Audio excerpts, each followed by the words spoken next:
Hi everyone, my name is Shauna in case you don't know, and welcome back to another video. Today is going to be my February reading wrap up. I almost said January reading wrap up. Today's going to be my February reading wrap up. It's going to be a really short one because I only read 3 books in the month of February. I'm going to talk about why for a little bit. So my February was busy and filled with sickness. I started off my February by being sick. I caught a really bad cold from a convention that I went to in January. And then I got better just in the nick of time and went to another convention, which took up a lot of time, of course. And so that was a thing. And then I immediately had to start working on my cosplays for my March convention. I might be doing 2 conventions this month, but as of right now, there's only one that I have tickets for, but there's one at the end of March that I'm hoping to do at least one day of. Anyways, I immediately started con crunching for that, but in the middle of con crunching, guess what? I got influenza A. I haven't had the flu since I was in high school, and I wasn't expecting it to be as bad as it was. I was miserable. I was barely able to function. I had a midterm in the middle of me having influenza A, which really sucked because I had a huge attack of my symptoms from the flu in the middle of me taking the midterm. So I had to rush for the midterm and I ended up getting like a 78.5, I think it was, some high C. So that made me feel terrible about myself and it made me feel like a failure. And then I've been doing nonstop con crunching and I'm about to leave for the con on Wednesday and I'm filming this on a Monday and I have one more research project I have to finish and then I have to finish packing, so there's so much that I have to do before then. And February was just like really busy. It was just like nonstop school, a convention, being sick for literally 3 weeks out of the month, and working on a bunch of wigs and cosplays, so it was a lot. But I did manage to read 3 books and I wasn't a big fan of any of them. Yay, we love when that happens. So let's talk about these 3 books really briefly. So the first one that I read is Promise of Love. This is by Tammy DeCierin.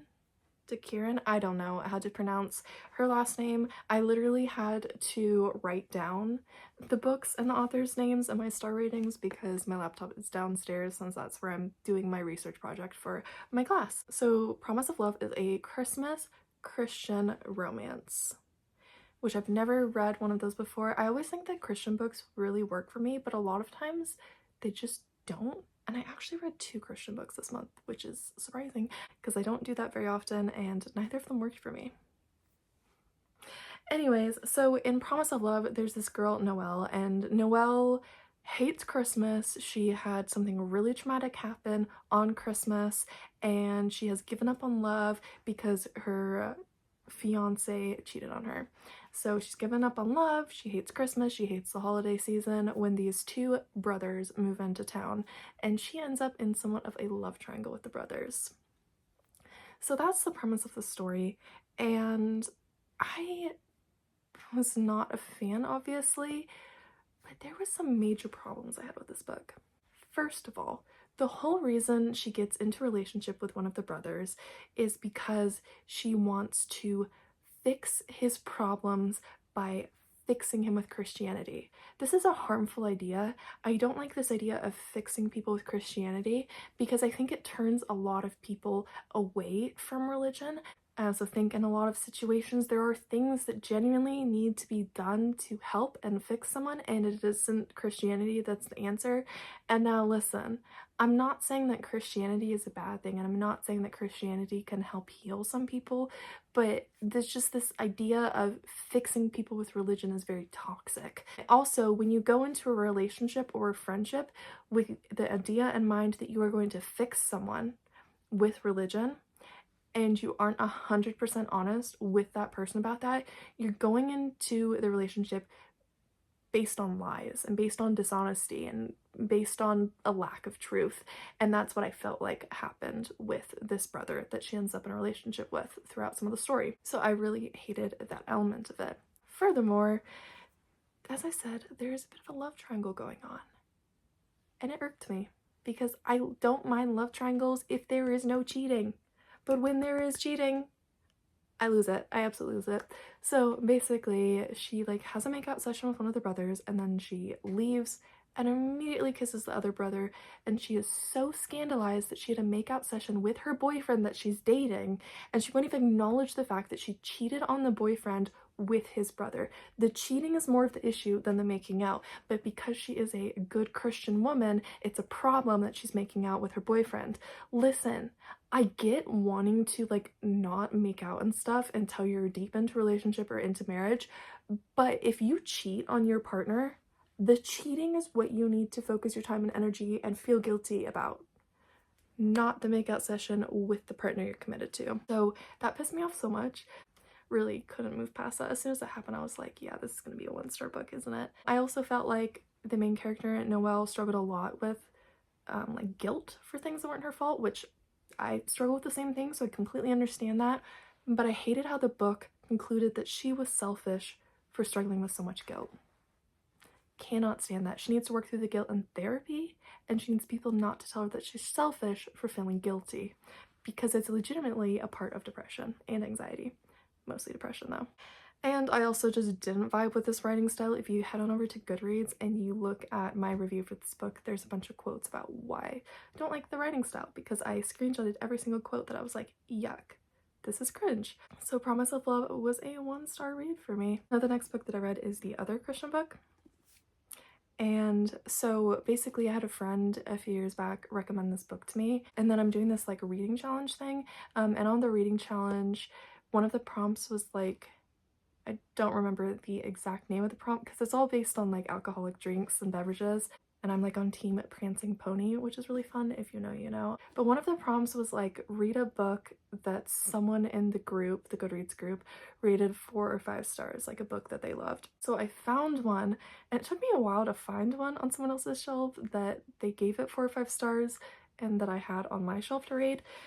And I eventually found this one that my friend had recommended me, and this is the Poisonwood Bible. This is by Barbara Kingsolver. So the Poisonwood Bible follows this family of 4 girls and their parents, and their father is a missionary, and they go to the Congo as their like mission where they're going to be stationed and try and like help out, but mostly try and convert these people in this village to Christianity.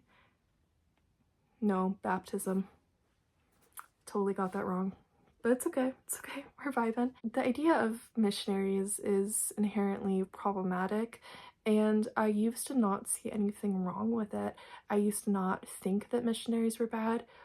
But the thing is, it's one thing to go and to help people who may need help and to provide them resources that they may need in other countries. It's another to go with the intent to convert them to a different religion and disrespect their culture by doing that. And this is a lot of disrespecting the culture. There is so much racism littered throughout this book. It is a white family that are missionaries, of course, as is the case most of the time, and there is so much racism, just blatant racism. And I feel like even by the end of the book, there's still tons of racism from these characters. So I couldn't find myself really rooting for them or caring for them because they are so inherently racist. This book is also extremely dense and extremely dull and boring. It's deceiving because the size makes it look like an average size for a book, but the pages are pretty thin and it's dense with information. You have the information from their life in the US, you have the information from the time in the Congo, you have all the stuff that they're learning, but you also have them being racist, and there's also non-stop religious stuff in there. It's a lot. It really is a lot. So it was one that was like really boring to get through and dull, and I just honestly couldn't care less about the story.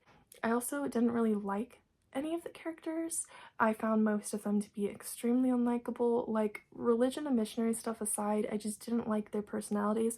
The one that I found was most likable was probably the youngest one. Oh my gosh, what's her name? I'm drawing a blank. Let me see if I can find her name. Ruth May. Ruth May was probably the most likable one in the series, but she is a child, so that's probably why she's so young, that she's still so innocent and isn't as racist, because it's not as deeply rooted in her yet, because she hasn't lived too many years with her parents and she's still pretty young. I felt like there was so much in here that could have and should have been cut out. We don't need to see their daily lives all the time in the village, and we didn't need all of the fast forwarding stuff at the end about the girls and their life after the tragedy happens. I mean, a little bit of that was good, but not most of it. So I ended up giving the Poisonwood Bible 1 star. Probably not going to be reading any more books by Barbara Kingsolver. I just don't really see myself ever dedicating as much effort into reading her books again, because this took a lot of effort to get through. Then I read one more book this month, and it is a manga, and I have a Shonen Jump subscription, so to make the subscription worth it, I read at least one volume every month, because it's $2.99, and if I were to buy a new manga, it would be $9.99, so if I read at least one manga a month, it makes the price worth it for me. So I read Death Note Volume 7, which is called Zero, and it is by Sugumi Oba. So here's the thing about Death Note. I started off loving it. I felt like there were so many moral conundrums that it dealt with, just so many issues of like whether it is right or wrong to kill bad people. There was just so much that was like interesting to me at first, and then it just went like really downhill. I find Misa to be a horribly written character who I cannot stand, so like I can't stand any volumes that she's in, which is pretty much all of them after I think the 3rd volume or 4th volume was when she was introduced, so I can't stand her. I find it pretty boring now. I feel like a lot of characters are now missing their personalities that I enjoyed so much early on in the series, and I really don't care about most of the characters anymore. There is one character that was introduced in volume 7 that I'm thinking I might like, and their name is Nier. God, I can't even remember Nier's gender. Wow. That's how little my brain cares to remember things from Death Note anymore. But I did find that there was more action in here, so I found this one was like an okay volume. There was like a lot of big stuff that happened. There was a few interesting things, but I found that it was just fairly boring. So I ended up giving it 3 out of 5 stars. Probably still gonna finish this series because I'm over halfway. There's only like 5 volumes left. It's a quick read. I have it on Shonen Jump, but might as well finish it. So I think I'm gonna finish Death Note probably, even though I'm not the biggest fan of it anymore. So somehow that was a lot longer than I thought it would be to film, but I think it's because I rambled a lot. Anyways, those were the 3 books that I read in the month of February. I hope all of you enjoyed this video. If you did, feel free to give it a thumbs up and subscribe to me if you haven't already. If you want to stay more up to date with what I'm reading and follow like in real-time updates about my progress, about my thoughts on books, you can head on over to my Goodreads.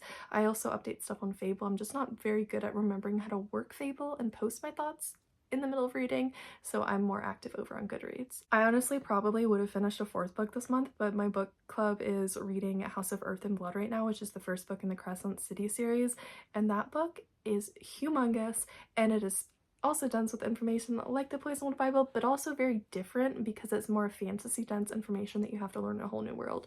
So I probably would have finished a book if I read any other book, but it's okay because I am really enjoying reading books with my book club, and I'm finding that to be really fun. If you want to join the book club, it will be linked down in the description below. We will probably still be on House of Earth and Blood by the time this video is uploaded. If we have switched books, it will probably just be to the 2nd Crescent City book, which I want to say is one of the other houses. Like, I don't even remember the names of the other houses right now. I really need to memorize this information. Oh my goodness. Okay, well, I gotta go. I have some schoolwork to finish, some more packing to finish, but I hope all of you are having a great start to your March, and I will see all of you in my next video. Until next time, goodbye.